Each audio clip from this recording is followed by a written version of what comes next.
This story is titled, I Suspected My Wife Was Planning a Divorce, so I Moved My Assets. 2 weeks later, she filed and claimed it was all a joke when her plan backfired. Hey everyone, before we jump into today's video, I need your help. We've noticed the channel is losing some traction, and subscribing is one of the best ways you can support us. It's quick, free, and it helps us keep bringing you awesome content. Your support means the world. Let's keep this channel growing together. Thanks so much. Now let's start the video. Hey folks, I've been scrolling through posts here for a while, always thinking I'd never have my own story to share. But life has a way of surprising you, and I've been carrying this around for months. I need to let it out. Let me just say up front, I've never been the type to jump to conclusions or assume the word. My wife, let's just call her M, and I have been together for 6 years, married for things were solid, or so I thought. We had the usual ups and downs, sure, but nothing that made me think, oh, there's trouble here. In fact, for most of our relationship, we were that couple, teammates through and through. We laughed at dumb inside jokes, debated over which movie to watch for hours, and had this rhythm that just worked. She'd plan elaborate date nights, and I'd surprise her with her favorite takeout after a long day. It felt effortless, like we'd figured out this whole love thing. That's why what happened next hit me like a ton of bricks. Then, about 6 months ago, things started to shift. At first, it was little thing, stuff you'd probably miss if you weren't paying attention. She started taking her phone everywhere, like, even if she was just going to the kitchen or folding laundry. I mean, before this, her phone would just sit on the coffee table for hours, and she didn't care who picked it up. I made a joke one day saying, "What, are you running some secret spy ring now?" She laughed it off and said, "No, work's been emailing me a lot." Okay, fine. But then, a couple of days later, she set up a password. That one caught me off guard because she'd never used one before. I casually asked her why, and she said something vague about security and hackers. I didn't push it because I didn't want to sound paranoid, but something about it just felt off. It didn't stop there. She started stepping out of the room to take calls, something she never used to do. It wasn't subtle either. Her phone would ring, and she'd be like, "Oh, let me just grab this real quick," and disappear into the bedroom or out onto the porch. If I asked who it was, she'd just say, "Just a friend from work." Then there was this habit she picked up of keeping her phone face down on the table. I didn't even realize it was a thing, until one day I reached over to hand her something, and she quickly moved her phone out of the way. It was one of those blink and you'll miss it moments, but it stuck with me. It wasn't just the phone stuff though. She started feeling distant. Conversations that used to flow naturally now felt like I was pulling teeth. If I brought up future plans, like, where should we go for our anniversary? Or, do you think we should start saving for a new car? She'd just nod and say, "Yeah, we'll see," before changing the subject. The day it all really clicked for me was this one random Wednesday. She told me she was meeting a friend for coffee after work. It didn't sound weird, she does that sometimes. I happened to be running errands in the same area, and I thought, hey, why not surprise her? It'll be cute. When I got there, though, she wasn't with her friend. She was outside the cafe, pacing back and forth with her phone pressed to her ear. I stayed in my car because something about the way she was talking felt serious. I didn't mean to eavesdrop, but I caught snippets like, "It's almost ready," and "starting fresh soon." My stomach dropped. I couldn't figure out what she meant, but it didn't sound like work stuff or friend drama. It sounded bigger than that, like something she'd been planning. When she got home later, I asked her how her coffee date went, trying to keep my tone light. She gave me this whole story about her friend venting about her boyfriend's latest screw-up. She went on about how she was giving her advice and being a good listener. I nodded along, pretending to believe her, but my brain was working overtime. Was I reading too much into that? Overthinking? Or was there something deeper going on? I couldn't shake the feeling that something was wrong. Something she wasn't telling me. Things carried on like that for a few more days. I started watching her behavior more closely, not because I wanted to catch her in something, but because I needed to make sense of what I'd seen and heard. She wasn't acting suspicious in any big, obvious way, but it was the little things that didn't sit right. And then, out of nowhere, she brought up our finances. We were having dinner one night, just a normal weekday meal. We were sitting there chatting about random stuff, her work, a new show she wanted to watch, when she said, "You know, we should really organize all our financial stuff," flashing her most innocent smile. It was such a left-field comment that I just stared at her for a second. "What do you mean?" I asked. She shrugged. "I just think we should have everything in one place. You know, like all our account info, passwords, documents, that kind of thing. Just in case of emergency." I didn't know what to say. This wasn't something we'd ever talked about before, and the timing felt weird, considering everything else I'd note. "What kind of emergencies?" I asked, trying to keep my tone casual. She shrugged again. "It's just smart, isn't it? What if something happens to one of us? Or what if we need to make a big financial decision quickly?" Her explanation made sense on the surface, but Something about the way she said it put me on edge. It was too rehearsed, too neat, like she'd been waiting for the right moment to bring it up. I nodded and mumbled something like, "Yeah, I guess that's a good idea." But inside, alarm bells were going off. Why now? Why suddenly care about organizing our finances when we'd always kept things separate and loose? That night, my mind kept replaying her comment over and over, trying to piece together what it could mean. Was this just normal adult stuff, and I was reading too much into it? But then I thought about the phone calls, the conversation I'd overheard at the cafe, and how distant she'd been lately. It all started to add up, and I didn't like the picture it was painting. Until then, I didn't do anything about it. A couple of days later, she brought it up again. We were in the kitchen. I was making a sandwich, and she was scrolling on her phone, when she suddenly said, "Have you thought more about organizing the bank stuff? Like, do you know where all the account details are?" I put down the knife and turned to face her. "Okay, what's going on?" I asked, trying to keep my tone light but firm. "You've been bringing up the finances a lot lately. Is there something we need to talk about?" She finally looked up from her phone, surprised, like she didn't expect me to press her on it. "No, nothing's wrong," she said quickly, giving me a small laugh. "I just think it's important, that's all. You know, for emergencies." "Emergencies like what?"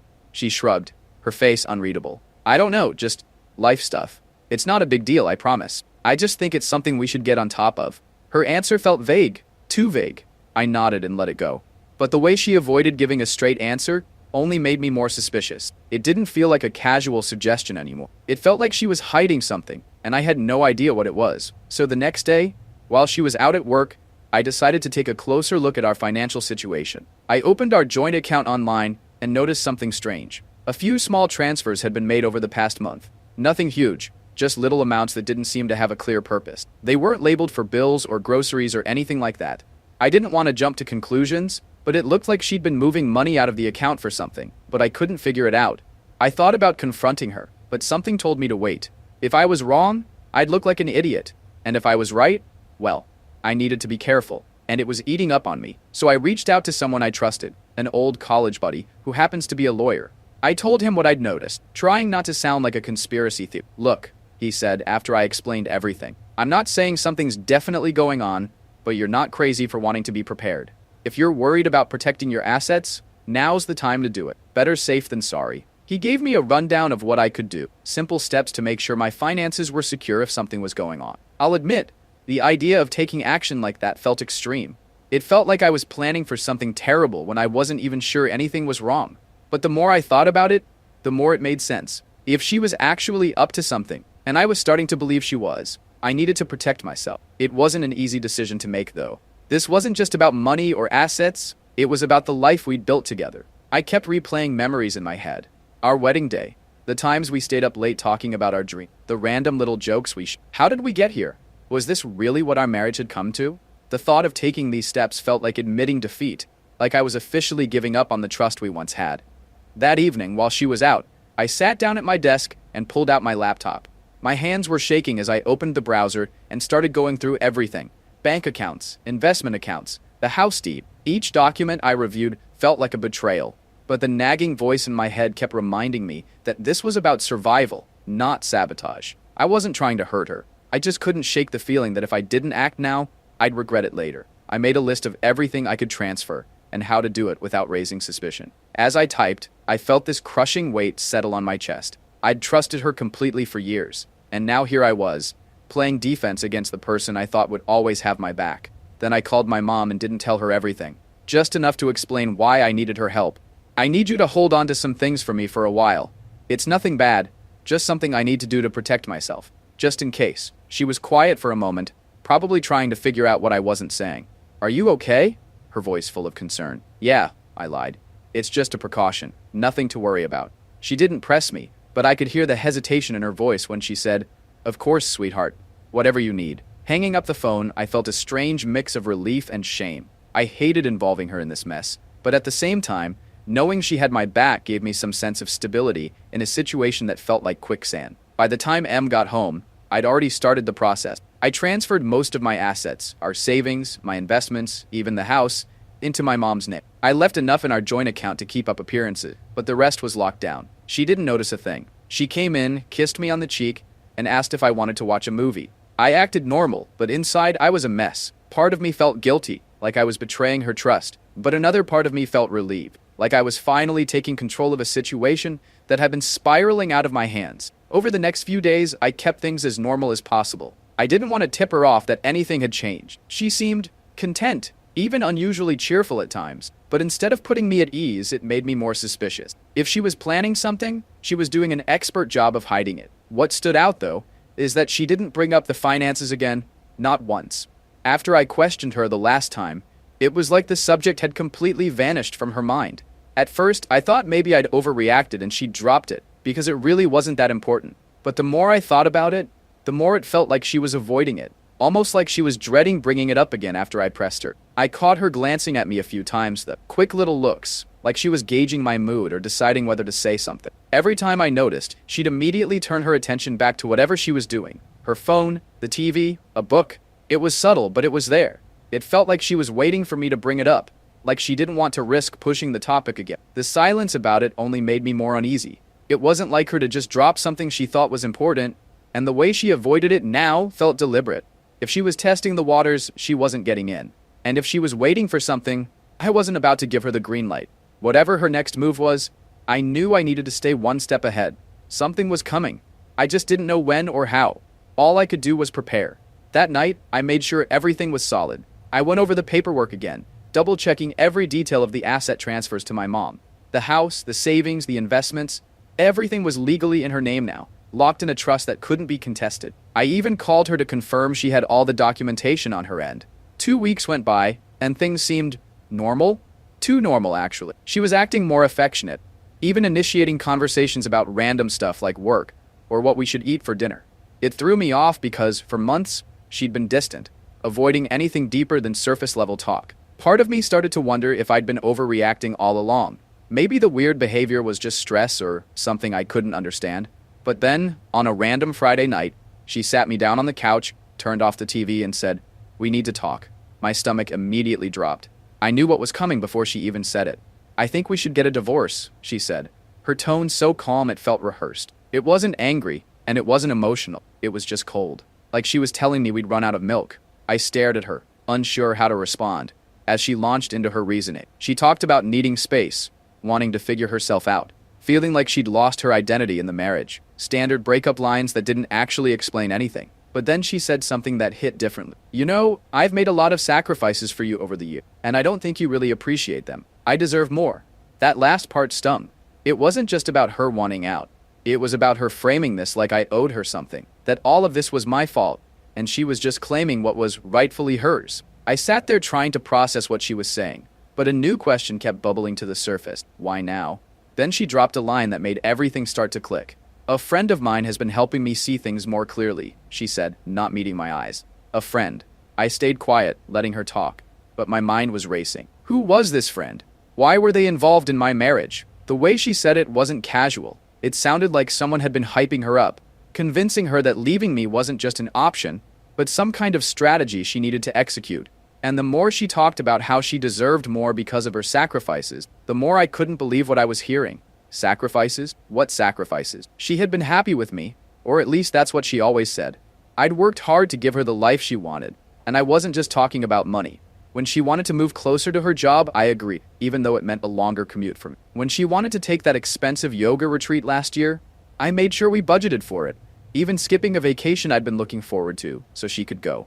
I supported her when she switched careers, twice, telling her it was okay to take the leap because I wanted her to be happy. I thought being a good husband meant putting her first whenever I could.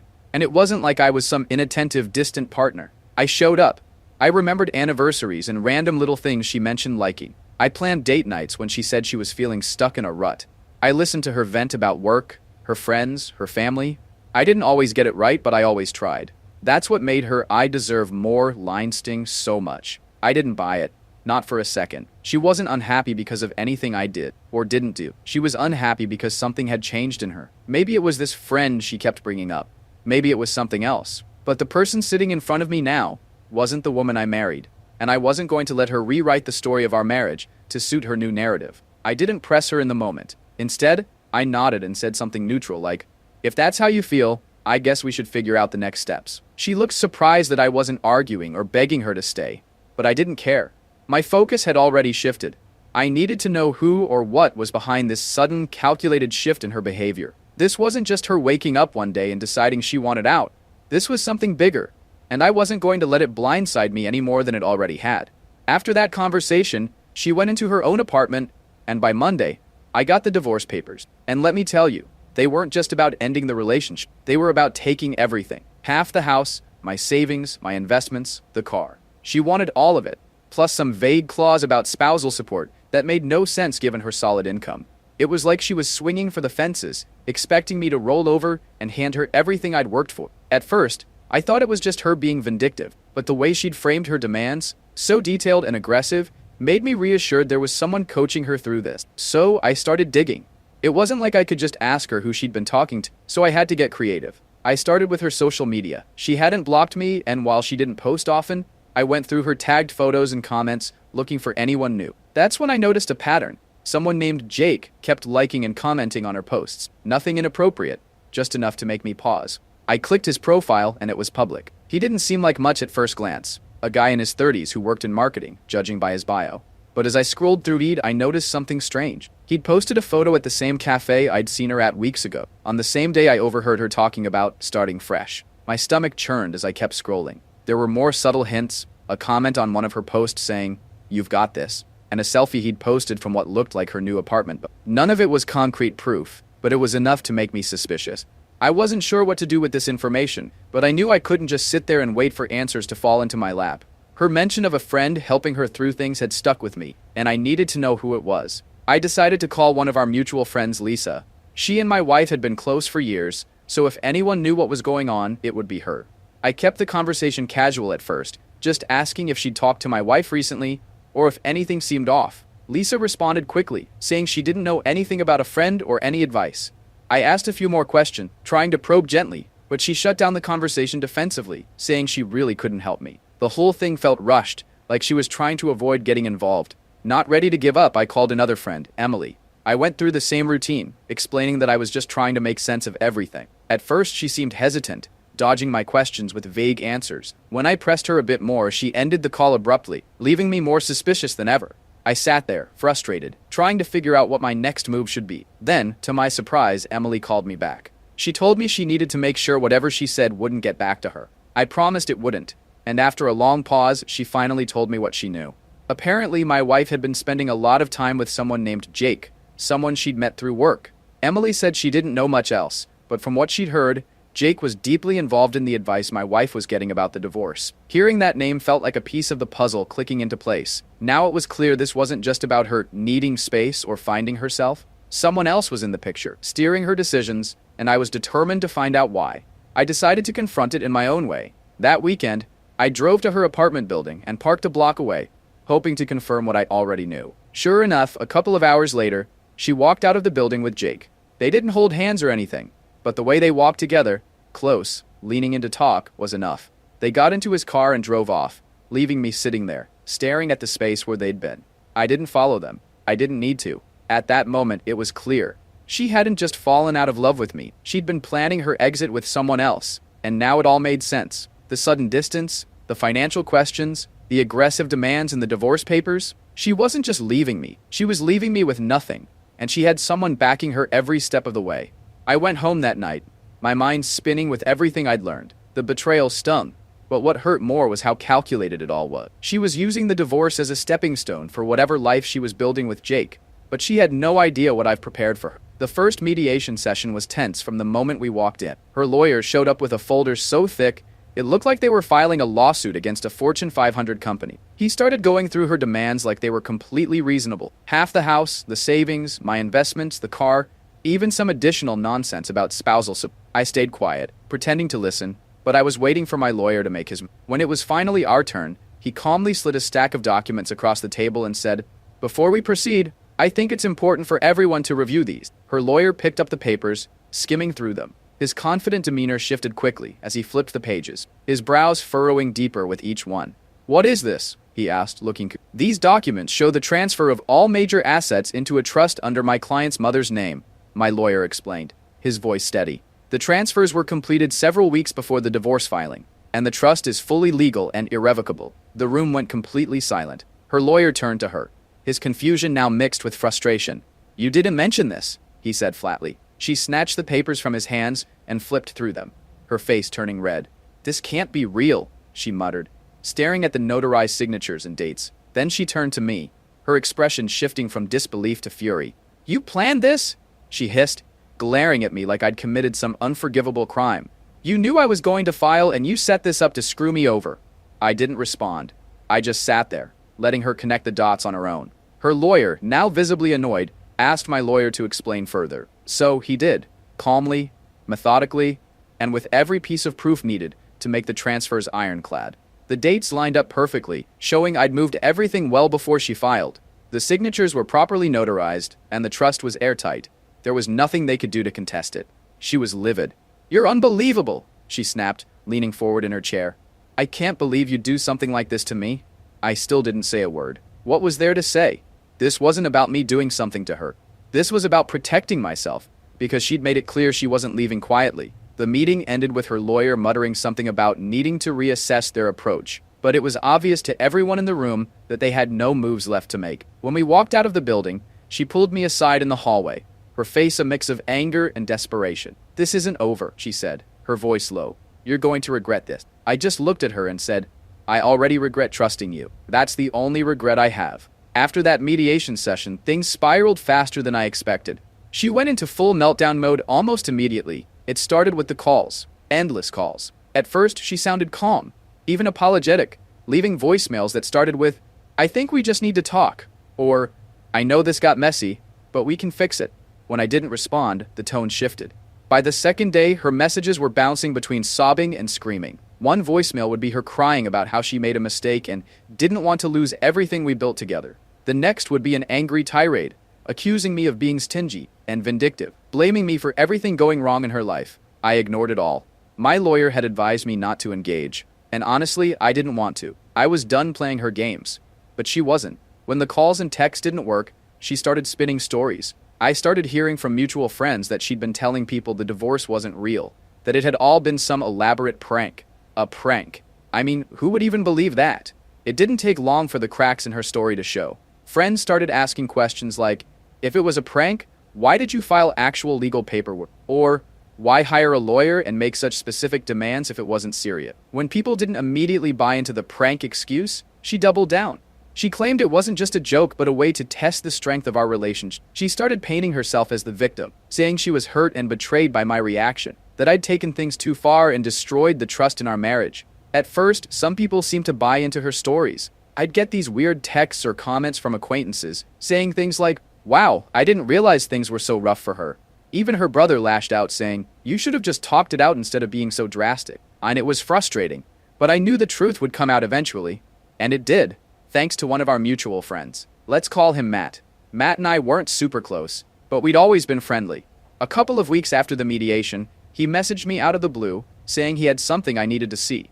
When we met up, he pulled out his phone and showed me a string of texts between her and Jake. I was confused at first. "How did you even get these?" I asked, scrolling through the messages. Matt explained that he had a mutual friend with Jake, someone who had been privy to their conversation. Apparently, this mutual friend had started feeling uneasy about how things were playing out, especially when Jake began bragging about how he was helping her secure her future.